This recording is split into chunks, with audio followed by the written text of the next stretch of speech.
It was a rainy afternoon in rural Texas when 70-year-old Helen Carter slowly walked down a gravel road, her cane tapping with every shaky step. Inside her worn canvas bag were hospital papers and just enough coins for bread. Helen had a failing heart. Doctors said she needed surgery soon, but it cost more than she could ever afford. So she went to the only person she believed would never abandon her, her son, Michael. Michael owned a successful construction supply business in Houston. Helen wasn't asking for much, just enough to save her life. When she reached his large iron gate and rang the bell, Michael's wife answered first. Her eyes scanned Helen with impatience before calling inside. Michael came out, phone in hand, clearly rushed. When Helen quietly explained about the surgery and asked for help, Michael hesitated.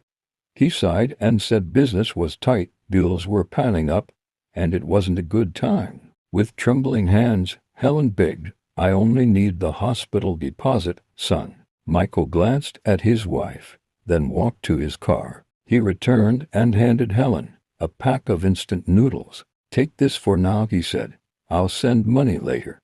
Please go home before the rain gets worse." The gate closed behind her. Clutching the noodles to her chest, Helen whispered to herself, "He must be struggling.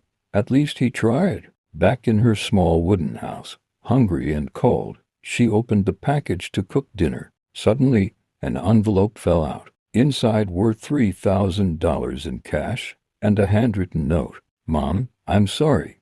I didn't want my wife to know I'm not brave enough yet.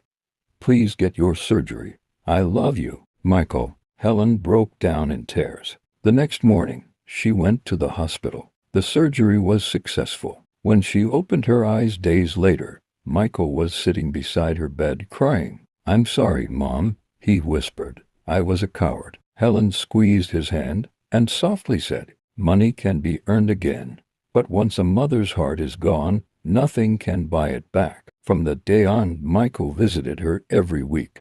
He fixed her home, brought groceries, and never hid his love again. And Helen would often smile and say, "Those noodles were the most precious meal of my life." Because no matter how far we go or how rich we become, we should never forget the hands that raised us.